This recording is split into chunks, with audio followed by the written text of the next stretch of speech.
7 Januari, ketiga calon presiden akan kembali berhadapan untuk beradu gagasan dalam debat. Tema debat ketiga soal pertahanan, keamanan, geopolitik, dan hubungan internasional. Debat akan digelar di Istora Senayan, Jakarta.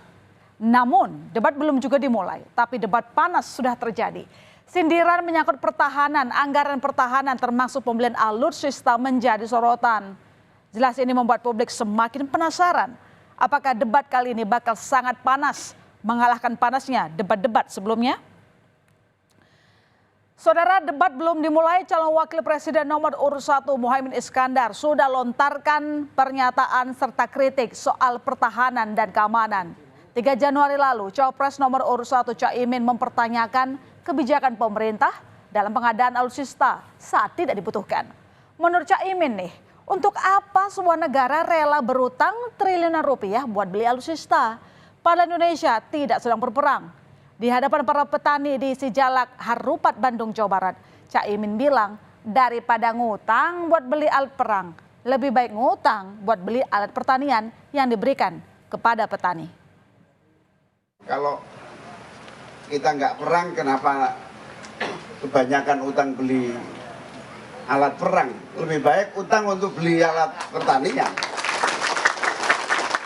Jadi saya pernah suatu hari ke Eropa. Di Eropa itu ada pameran. Pamerannya itu menarik. Pameran alat perang dihancurin, diganti menjadi alat pertanian. Artinya apa? Kita tolak perang, yang penting rakyat makan, kira-kira begitu. Sementara itu, calon presiden nomor urut 3 Ganjar Pranowo yang mengaku sudah siap menghadapi debat Capres 7 Januari nanti juga lebih dulu menyoroti kebijakan rivalnya, calon presiden nomor urut 1 Prabowo Subianto atas kebijakan pembelian pesawat bekas dilakukan Prabowo sebagai Menteri Pertahanan. Ganjar mengkritik, bagaimana bisa bicara soal pertahanan kalau alutsista yang dibeli itu bekas.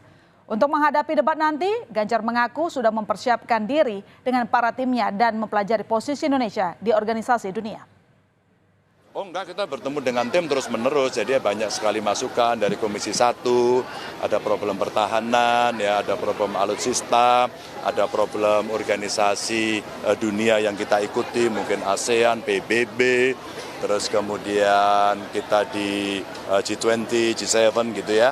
Saya sangat optimis kan. Kalau soal menguasai debat, keputusannya sesuai enggak gitu aja. Ya, kan kita tidak bisa lagi berbicara pertahanan kita tapi belinya pesawat bekas, enggak ada. Ya, meski sudah mendapat serangan dari paslon lain, tim kampanye nasional TKN Prabowo Gibran percaya diri. Tema debat besok itu Prabowo banget. Secara kan Prabowo Subianto berkarir lama di militer, sekaligus kini menjabat sebagai Menteri Pertahanan. Sebagai Menteri Pertahanan tentu juga dekat dengan isu-isu pertahanan. Saking pedenya nih, tim TKN Prabowo Gibran mengaku tidak ada persiapan khusus untuk menghadapi debat nanti. Tim TKN juga mengatakan Prabowo tidak akan agresif menyerang capres lain di panggung nanti. Tanggal 7 Januari tentu Pak Prabowo sangat siap ya, karena bidangnya soal pertahanan dan geopolitik. Hal yang sangat Pak Prabowo pahami dan geluti sehari-hari selama puluhan tahun beliau berkarir di militer dan sekarang sebagai Menhan. Tidak ada persiapan khusus yang dilakukan Pak Prabowo, namun Pak Prabowo jelas tidak akan menggunakan cara menyerang terhadap calon lain. Setelah adanya ribut-ribut soal belanja alutsista bekas yang memerlukan dana besar, pemerintah akhirnya menunda pembelian pesawat tempur bekas tipe Mirage 2000-5 dari negara Qatar. Pesawat Mirage 2000-5 tersebut diproduksi tahun 1994 dan beroperasi di Qatar sejak tahun 1997. Nah, namun menurut juru bicara Menteri Pertahanan Prabowo Subianto, penundaan pembelian 12 unit pesawat tempur Mirage bekas Qatar karena alasan keterbatasan fiskal. Sebagai gantinya, akan dilakukan program retrofit pesawat tempur yang sudah dimiliki TNI AU. Benarkah penundaan pembelian pesawat tempur terkait anggaran atau karena sedang jadi sorotan jelang debat soal pertahanan? Pembelian pesawat tempur Mirage 2000-5 pada saat ini sudah ditunda. Mengapa ditunda? Karena Kementerian Keuangan dan Kementerian Pertahanan sudah mendiskusikan ternyata ada keterbatasan fiskal kita. Sebagai gantinya dilakukan upaya retrofit terhadap pesawat-pesawat lama kita. Ya saudara, sektor pertahanan menjadi perhatian khusus karena menyangkut kedaulatan dan banyak menyerap anggaran negara. Saya jabarkan, untuk tahun 2024 saja saudara, alokasi anggaran untuk Kementerian Pertahanan mencapai 135,44 triliun rupiah. Oke, 135,45 triliun rupiah. Dan alokasi untuk Kemenhan ini merupakan anggaran kedua terbesar di antara kementerian atau lembaga lain. Namun anggaran 2024 ini untuk Kemenhan turun 8,82 triliun rupiah dibanding tahun lalu. Sementara di tahun 2022, anggaran untuk Kemenhan mencapai 150,44 triliun rupiah dan 2021 sebanyak 125,89 triliun rupiah. Lalu anggaran sebesar ini untuk apa saja? Nah, ya diantaranya seperti untuk program modernisasi alutsista, non-alutsista, dan sarana prasarana pertahanan sampai untuk belanja pegawai. Oke, lalu seberapa kuatnya sektor pertahanan Indonesia? Kita akan lihat melalui peringkat kekuatan militer yang dinilai sebagai barometer kekuatan, hard power, yang membuat negara bisa bersaing dalam aspek pertahanan. Mengutip situs pemeringkat militer dunia, Global Firepower, menempatkan kekuatan militer Indonesia berada di peringkat ke-13 dari 145 negara saudara, atau naik 2 peringkat dibanding tahun lalu. Tapi harus digarisbawahi bahwa ranking ini mempertimbangkan sekitar 60 faktor penentu, seperti kecanggihan peralatan, keuangan, hingga sumber daya. Dan peringkat yang diberikan mengevaluasi militer dari sudut pandang konvensional saja. Nah, ini artinya perhitungan ini belum termasuk soal kekuatan sebuah negara melakukan serangan nuklir misalnya. Nah, militer Indonesia didukung teknologi dan alutsista di berbagai lini, saudara. Di Angkatan Udara, militer Indonesia memiliki 466 unit kekuatan udara, TNI Angkatan Darat memiliki 12.952 kekuatan darat, dan TNI Angkatan Laut memiliki 574 kekuatan laut. Ya, tak hanya soal pertahanan, debat ketiga nanti juga membahas tentang geopolitik. Saat ini saja Indonesia dihadapkan dengan situasi geopolitik global yang tak menentu. Seperti masalah pengungsi Rohingya yang melarikan diri dari Myanmar. Kita tahu saudara, lebih dari 1.600 jiwa lebih yang mendarat di Aceh hingga di Serdang.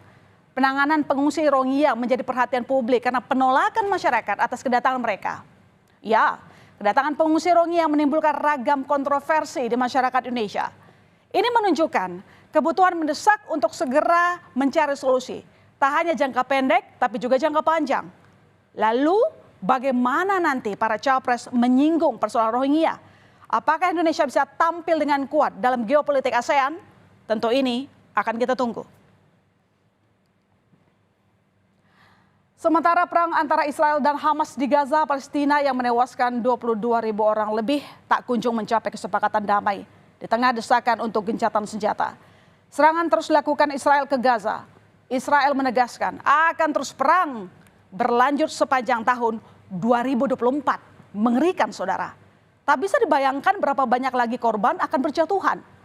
Bagaimana para calon presiden memaparkan gagasan untuk menjawab tantangan geopolitik ini. Bagaimana para capres memaparkan strategi memaksimalkan peran Indonesia yang memiliki politik luar negeri bebas aktif dan sebagai middle power dalam geopolitik.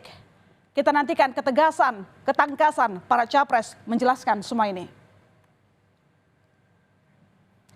Dan dalam debat 7 Januari nanti, Komisi Pemilihan Umum KPU telah mengumumkan 11 nama panelis yang akan merumuskan daftar pertanyaan terkait tema debat pertahanan, keamanan, hubungan internasional, dan geopolitik. Tapi 2 dari 11 panelis ini dari Universitas Pertahanan.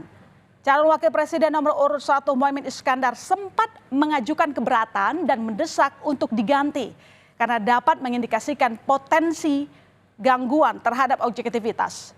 Namun Ketua KPU Hasyim Asyari meyakini para panelis terpilih akan menjaga integritasnya.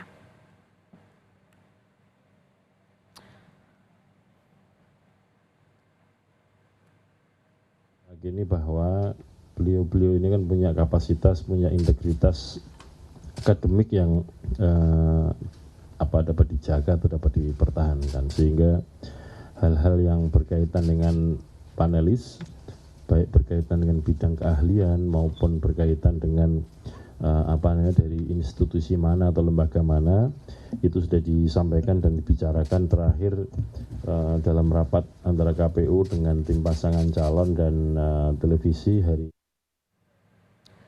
Apakah pada debat ketiga ini akan ada banyak kejutan dan saling serang? Apakah panggung debat ini bakal lebih panas? Yang pasti, kita rakyat menunggu menyaksikan debat yang harus kaya gagasan, tak sekedar pertarungan menjatuhkan lawan. Saudara, usai jeda dan informasi sempat diwarnai drama penangkapan yang terjadi di tengah jalan raya. Polisi akhirnya melepaskan